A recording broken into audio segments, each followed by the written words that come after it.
Cette émission vous est présentée grâce à la participation financière des caisses Desjardins du Saguenay-Saint-Laurent et du Centre de la Haute-Côte-Nord. Bonjour tout le monde! Aujourd'hui, à l'émission, on discute d'un trouble qui consiste en une peur intense et irrationnelle de devoir se rendre dans des lieux publics. La personne va entre autres tout faire pour éviter certaines situations de peur de faire de l'anxiété ou des crises de panique.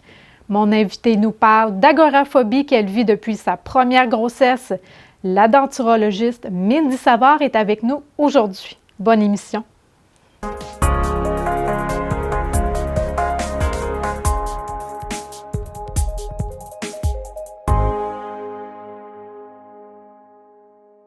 Bonjour Mindy, comment ça va? Bonjour, ça va bien?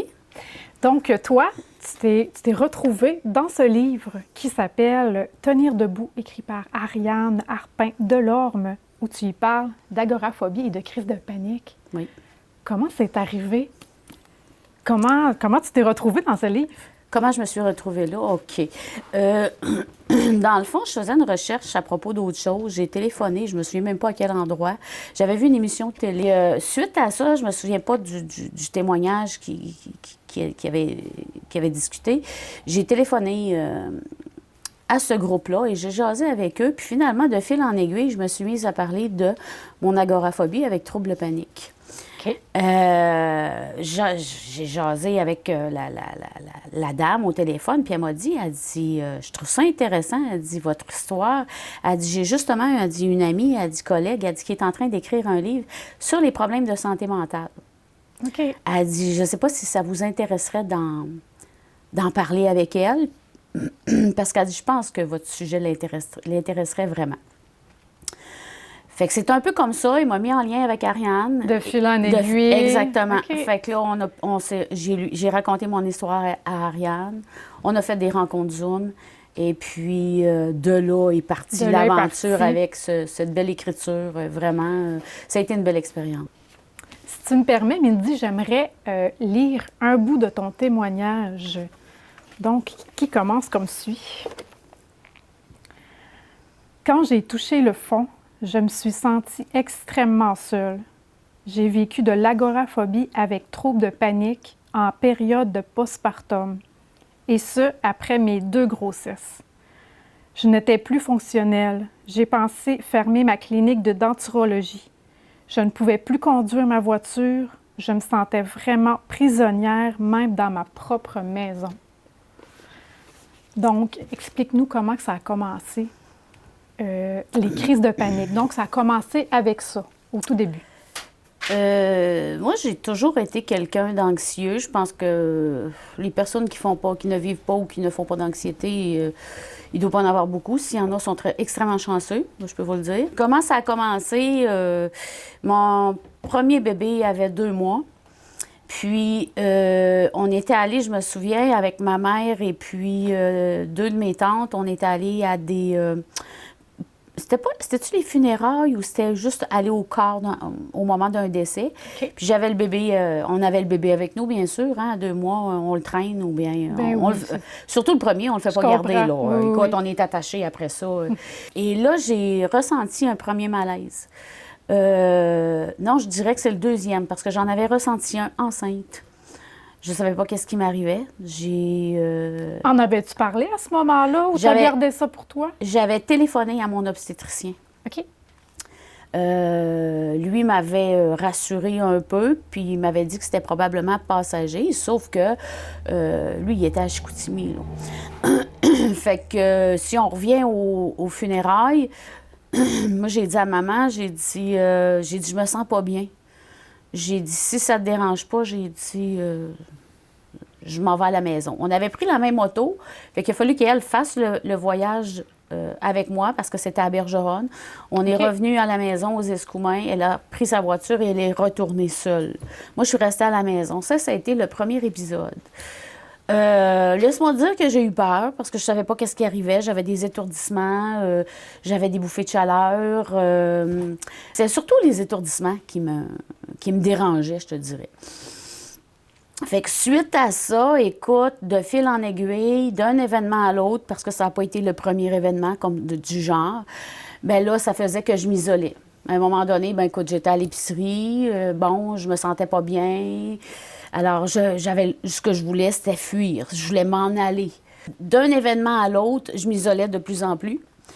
Donc, je sortais de moins en moins et je m'enfonçais dans mon histoire, dans le fond, là. Parce que la peur, si tu ne l'affrontes pas, tu n'en viendras jamais à bout. Même si tu as des épisodes de panique, il faut que tu l'affrontes. Moi, il y a une lecture durant cette période-là qui m'a énormément aidée. C'est le livre « La peur d'avoir peur » de André Marchand et André Letartre. Ça disait qu'une crise de panique dure environ 20 à 30 minutes. On n'en meurt pas. Non, exactement. On ne perd pas connaissance. Alors là, à partir de ça, j'ai commencé à... OK. À l'accepter plus, là. Pas encore. OK. J'ai commencé à travailler, je te dirais, là-dessus. Parce que moi, écoute, il y avait une personne à la caisse de l'épicerie ou à la pharmacie ou peu importe dans un commerce. Écoute, moi, je laissais quasiment mes affaires là puis je m'en allais, là. C'est sûr que je faisais une crise de panique. Alors, à chaque fois que j'avais à m'exposer en public, c'était malaisant. Moi, j'étais quelqu'un qui aimait aller voir des spectacles. Oui. J'adorais aller prendre un repas au restaurant. Tu sais, à la fin de la semaine, quand tu as travaillé toute la semaine, tu es fatigué. Moi, je trouvais ça apaisant d'aller prendre un repas, pas avoir à s'occuper de la vaisselle. Cette période-là, ça a duré combien de temps? Que tu étais chez toi à ne plus être capable de sortir? Je te dirais le temps que je prenne la décision de faire quelque chose. Je sais pas. Écoute, ça fait longtemps. Là, mon dernier bébé va avoir 27 ans. Écoute, ça commence à remonter loin. Je te dirais peut-être 1 an, 2 ans. OK. Mais il a fallu vraiment, là, tu sais, que tu montes une marche, tu en descends 2. T'en montes 2, t'en redescends 3. Tu sais, avant que, hop, là, t'en montes une. OK, ça tient la route. Puis après ça, hop, tu vas remonter un petit peu. T'as toujours des montées et des descentes. Mais c'est ça, il faut que tu gardes le cap dans le sens que tu dis, bon, mais gars, ça a remonté aujourd'hui, ça va remonter encore. Tu peux pas rester... Bien, il faut que tu t'en sortes, là. Oui, tu peux T'as pas pas le rester, choix, passer faut que tu ta t'en vie sortes. dans ta maison à rien faire. À avoir peur. Il y a aussi le groupe d'entraide Phobie Zéro à l'époque qui avait seulement une ligne 800. Ils sont sur la rive sud de Montréal, si je ne me trompe pas. Et puis, je leur téléphonais, moi, pour quand je faisais des crises de panique. Et surtout la nuit, parce que je me disais, bien, garde, tu sais, il faut qu'il y ait quelqu'un en forme pour aller travailler puis gagner des sous pendant que mon conjoint dormait, puis que je faisais une crise de panique. Je ne pouvais pas toujours le réveiller. Fait que je téléphonais à Phobie Zéro. Eux m'ont aidé énormément. Et la dame qui a parti ce groupe d'entraide-là il y a une 30aine d'années, elle a été, je pense, une 12aine d'années isolée dans sa maison. OK. Fait que moi, j'ai dit non. Hey, c'est quelque chose, hein? Écoute, là, je ne vivrai pas l'enfer comme ça pendant 12 ans, là. C'est pas vrai, là. Fait que là, suite à son témoignage, cette dame-là, j'avais vu un témoignage d'elle à l'émission Claire Lamarche à l'époque. Elle faisait des panels, puis elle parlait de plein de sujets. Et entre autres, cette journée-là, il parlait de l'agoraphobie ou probablement des peurs. Et là, j'écoutais ça, puis j'écoutais ce que la dame disait, puis je me disais, mon Dieu, que ça me ressemble. Oui, ça t'a frappé à ce moment-là. Exactement. Ça... C'est à partir de là que j'ai téléphoné, que je leur ai demandé de l'aide. Ensuite de ça, eux, là-bas, il y avait de la documentation, entre autres, l'histoire de la dame. Et alors, moi, j'ai acheté le livre de la madame, j'ai acheté la documentation et tout. Puis, tu sais, j'ai commencé à m'informer. Donc, c'est comme j'ai ça été que... beaucoup autodidacte Oui. dans mon histoire, dans tout ça, dans cette aventure-là. Mais je voulais pas rester... je te dirais, invalide. C'est une forme d'invalidité ou pas infirme, mais tu sais, plutôt de l'invalidité. Parce que quand tu n'es même pas capable de prendre ton auto puis d'aller chercher une pinte de lait à l'épicerie qui en prend 5 minutes à pied. Mais là, ça devait être difficile avec tes deux petites filles qui étaient toutes petites. Je me suis souvent... J'ai des images qui me viennent. Je me suis souvent retrouvée assise à terre avec le bébé dans les bras, à pleurer. Puis à me demander qu'est-ce qui m'arrivait. Oui. Parce que je leur offrais seulement le strict minimum, dans le fond, la base. Tu sais, je m'occupais bien d'elle dans le sens que, bon, le bain, les dodos, la nourriture et tout. Mais quand c'était le temps d'avoir des activités intéressantes avec elle, faire un tour de poussette, Ça devenait une montagne. j'étais incapable. OK. Tu sais, aller jouer dans un parc, tu sais, c'est des activités qui sont, je te dirais, anodines quand tu y penses, là, ou quand tu es sain d'esprit ou que tu n'es pas aux prises avec un problème comme moi j'ai eu. C'est des petites choses qui sont simples. Aller faire un pique-nique avec les enfants, tu sais, je n'étais plus capable de faire ça. Alors, il a fallu tranquillement que je me réhabilite et il a fallu que je demande de l'aide aussi. Oui. C'est ça, j'ai demandé de l'aide psychologique. Je suis allée en psychothérapie. J'ai eu besoin de médication. La médication, elle a embarqué vite, je veux dire que tu t'en... Après la deuxième grossesse. Oui, c'est ça. Tu n'as pas attendu trop longtemps avant Après d'en le prendre. premier bébé, je ne savais pas trop qu'est-ce qui m'arrivait. J'avais commencé, je pense, la psychothérapie, mais on n'avait pas commencé la médication. OK. Est-ce qu'à ce moment-là, la thérapie, ça te faisait du bien? Ça me faisait du bien, oui. Écoute, là, tu sais, quand tu dis la position fétale, là, rouler en boule dans mon lit, là, à pas être capable de fonctionner, avoir de la misère à la salle de bain, là, j'ai été là, là. T'étais là. OK. Oui, j'ai été là. Puis, aujourd'hui, écoute, tu me dis, Mindy, tu as un rendez-vous à Montréal la semaine prochaine, go, oui, à quelle heure, puis c'est où? Donne-moi l'adresse, puis go, on y va. C'est ça, là. Il y a eu un gros cheminement. Il y a eu un gros travail. Il y a du travail entre ça. Et il y a une chose aussi que je m'apprête à faire pour mon cheminement personnel. Je voyage un peu. Je ne suis pas une très grande voyageuse. Tu m'aurais dit un jour que j'aurais voyagé, j'aurais été à l'étranger. Je t'aurais dit, ben voyons, t'es carrément dans le champ, là. Je ne ferai jamais ça de ma vie. Mais là, je m'apprête, je te dirais, à la fin mars, je m'en vais rencontrer une amie à Strasbourg, seule. Wow! Bravo. Ça, c'est mon prochain défi. Parce que voyager, souvent, je partais avec une amie, une cousine, tu sais. Oui, je comprends. Mais là, c'est mon premier voyage seul. J'ai la fille d'une amie qui étudie là-bas et qui m'a offert d'aller faire un tour à Strasbourg. Alors, fin mars, je vais faire un petit tour là-bas. J'ai hâte de voir. Ça me stresse un peu, mais moi, je sais qu'il faut toujours que je repousse un peu mes limites. OK. Parce que si je ne repousse pas mes limites, je vais retomber. Mais il y a il y a un stress qui est bon. Oui. Tu sais, il y a un stress, justement, là, l'anxiété de performance, normal, je te dirais. Le stress normal, oui, c'est ça. Mais quand ça vient de l'anxiété puis de l'angoisse, c'est là que ça vient moins normal. Problématique. Problématique, exactement. Et l'anxiété, moi, je vois ça comme un feu de foyer ou un feu de forêt. Pas nécessairement un feu de forêt, on va y aller à la plus petite échelle. Là. Oui. Mais l'anxiété, moi, je vois ça comme un feu de foyer. Ton feu, tu vas lui donner du bois, tu vas l'alimenter, il va grandir. L'anxiété, c'est nous autres qui sommes responsables d'elle. Si on lui donne de l'importance, elle va grandir comme le feu. Oui. Si tu arrêtes de t'en occuper, qu'est-ce que fait le feu de foyer si tu arrêtes de l'alimenter, que tu arrêtes de lui donner du bois? Qu'est-ce qui se passe? Il va s'éteindre. Il s'éteint. Bien, les journées, je vous dirais pas qu'il n'y a pas de journée il y a plus de journées que je suis pas anxieuse, c'est pas vrai, ce serait mentir. Mais les journées où je fais de l'anxiété, que je m'aperçois que hop, c'est ça qui m'achale, là. Bon, ben OK, aujourd'hui, ça va être une journée anxieuse. Je le sais, je sais qu'est-ce que c'est. Tu l'apprends, Je l'accepte. Tu l'acceptes. Ou je l'accueille, peu importe.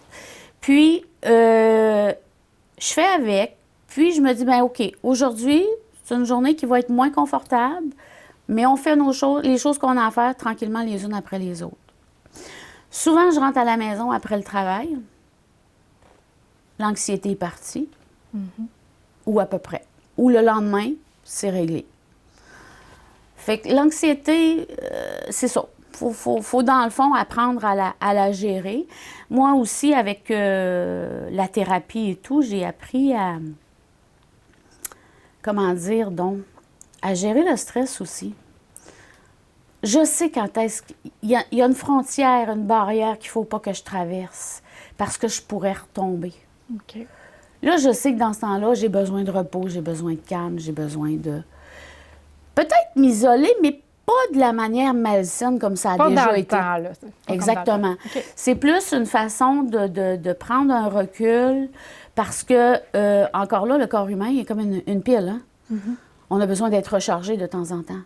Souvent, ce qui nous amène à l'anxiété, c'est parce qu'on pousse nos limites trop loin. Oui. On veut performer. Oui. On veut être gagnant dans le sport. On veut être au travail. On veut être le ou la meilleure. On veut... Mais il faut... Moi, j'ai appris à dire... Lâcher prise. Exactement, Oui, lâcher prise, dire non à ce qui est trop... J'ai appris à connaître mes limites, dans le fond. Là. On va aller à la pause et on va reparler d'anxiété tout à l'heure. Donc, on se revoit dans 30 secondes.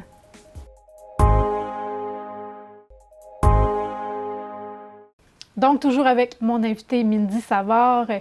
Mindy, on parlait d'anxiété. Peux-tu nous dire si tu t'es trouvé des trucs à la longue, justement, pour t'aider là, à t'en sortir avec tout ça? J'ai pas mal toujours été quelqu'un d'actif physiquement, sauf que j'ai axé beaucoup sur l'activité physique, peu importe. À un moment donné, je faisais quand même pas mal de vélo. J'allais pas tellement loin, mais dans le village, on a un village assez côteux, fait que tu montes la côte, faire vraiment faire du cardio pour expulser, ça sortir, faire le ménage des histoires horribles qui se passaient là-dedans. Ça a été un truc, mais je suis aussi une grande bricoleuse. Alors, je fais du tricot, je fais de la couture. Fait que moi, quand je pars dans un projet de couture, si je dis, bon, ben garde, je fais un vêtement ou je fais un costume d'Halloween pour les enfants, je m'évade. OK. Ça prend des exutoires, je ne sais pas comment le dire, des échappatoires pour justement arrêter le hamster. Parce que notre hamster, quand on parle souvent du hamster, moi je le vois comme un vilain, le hamster. L'anxiété, c'est ça. Exactement. Ouais. Tu sais, il roule, il fait rouler la patente, mais il la fait pas rouler correctement. Fait que c'est à nous de se trouver des activités qui vont nous permettre justement de se valoriser, de se détendre aussi, ou de se fatiguer, mais une belle fatigue. Tu sais, quand tu as un beau projet de couture en avant de toi, puis que là, tu as travaillé là-dessus toute la journée ou toute la fin de semaine, c'est sûr qu'en fin de journée, tu sais, tu es fatigué, puis tu dis, oh, il me semble que j'ai le cerveau un peu... En bouillie. En bouillie, exactement. Oui. Mais c'est une belle bouillie comparativement à la bouillie de l'anxiété, là. C'est un peu ça. J'aimerais revenir un peu sur, ben pas dans le passé, mais au soutien de ta famille. Mon Dieu, comment ça s'est passé dans le temps? Parce que j'imagine que ton chum, est-ce qu'il comprenait mon ce qui chum, t'arrivait? il voyait qu'il y avait quelque chose, mais il n'était pas capable de dire qu'est-ce qu'il y avait. Il me disait souvent, physiquement, tu n'as pas l'air malade. C'était dans ma tête que ça se passait. Oui. Tu sais? Mais il n'était pas capable de mettre le doigt dessus, n'étant pas non plus psychologue ou psychiatre. Mais il m'accompagnait dans mes peurs. Écoute, il travaillait à l'époque à la centrale de Berzimis 2. Écoute, ça prend 40-45 minutes de se rendre à Forestville. Et de Forestville, ça reprend un autre 40-45 minutes pour se rendre à la centrale. Fait que tu vois, lui, il y avait une demi-heure de transport pour se rendre à son point de travail. Et pour revenir à la maison, le soir, la même chose. Moi, je l'appelais au travail, puis je lui disais... ça n'a pas de bon sens, il faut que tu t'en viennes dans la maison. Écoute, j'avais les palpitations, les sueurs, les étourdissements. Je vais faire une crise cardiaque. Je vais mourir. Oui. J'étais certaine que j'allais mourir. Oui. Puis j'avais peur de mourir, je voulais pas mourir. Moi, dans cette aventure-là, j'ai jamais voulu mourir. J'ai juste voulu retrouver une certaine zénitude, une paix intérieure.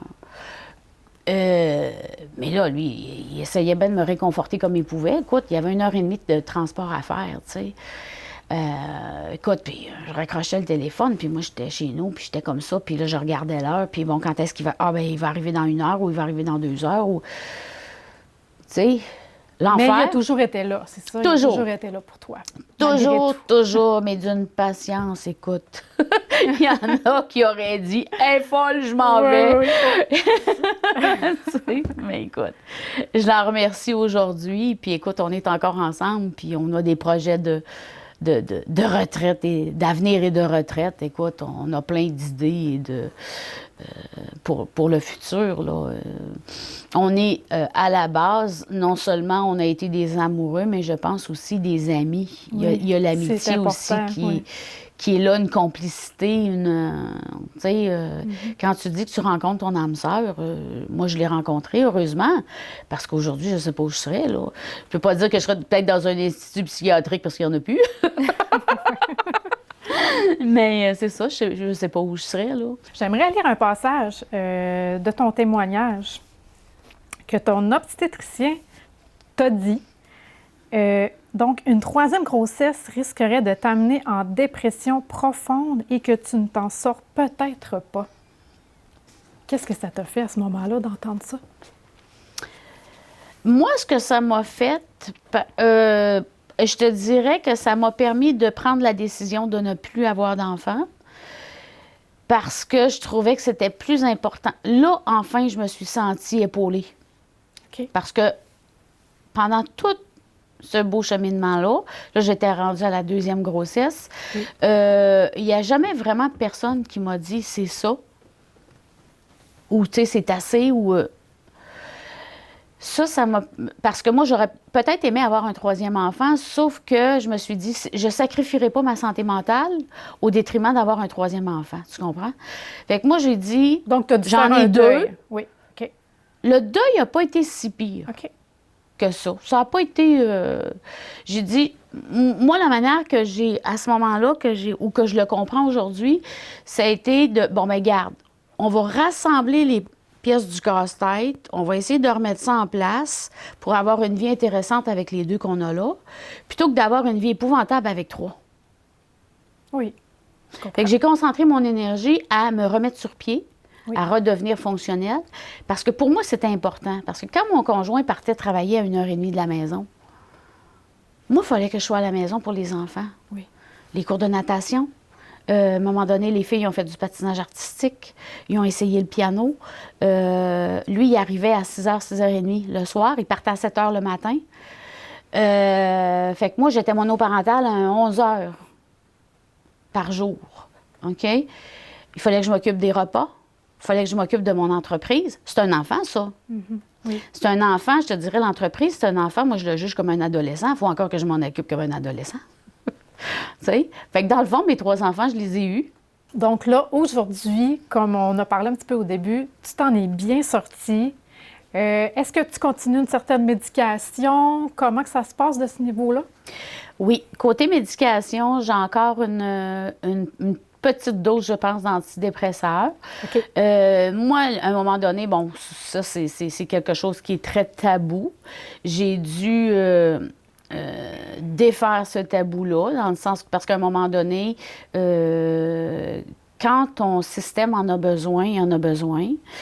J'ai tellement été loin dans l'anxiété que c'est la manière que je le comprends et que je l'explique, c'est les connexions neuronales se font plus correctement. C'est comme si l'anxiété avait brisé quelque chose à ce niveau-là. Mm-hmm. Et ils ont besoin d'un petit coup de pouce pour faire l'échange.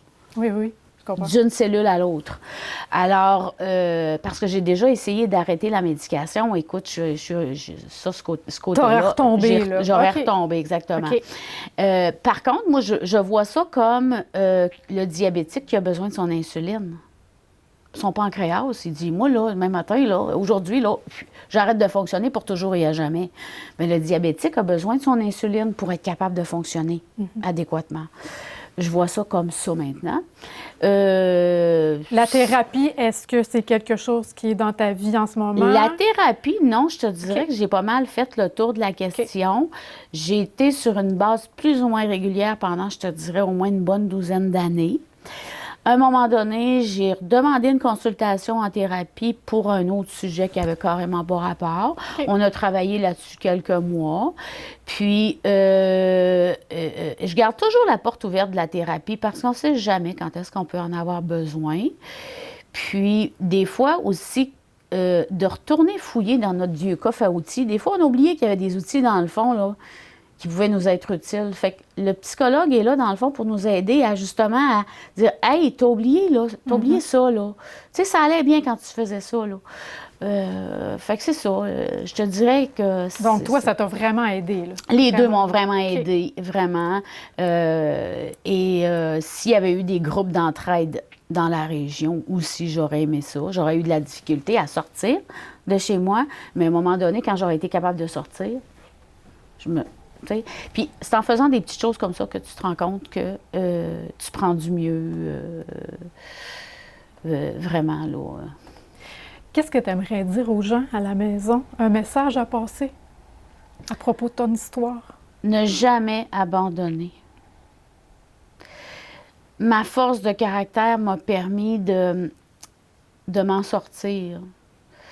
Souvent, je dis que j'ai un caractère de cochon, excusez l'expression, mais ce foutu caractère-là m'a permis d'avancer et d'aller mieux. Découragez-vous pas, c'est ce que j'ai à dire. Et, frappez à plein de portes, à un moment donné, il y en a une qui va ouvrir, ça va être la bonne. Puis il y en a peut-être plusieurs qui vont s'ouvrir, puis ça va être des bonnes portes aussi. Bien, Mindy, merci beaucoup pour ton témoignage. Ça m'a fait plaisir. Merci. Si ça peut aider des gens. Oui, bien, on est là pour ça. Merci beaucoup. Merci aussi à vous à la maison d'avoir été des nôtres. On se retrouve la semaine prochaine pour une autre émission de Sans Tabou. Bye. Sens-tu que t'es désavantagé au départ quand Oui, tu... surtout les entreprises ne sont pas tous adaptés pour les personnes comme ma condition physique. C'est très difficile.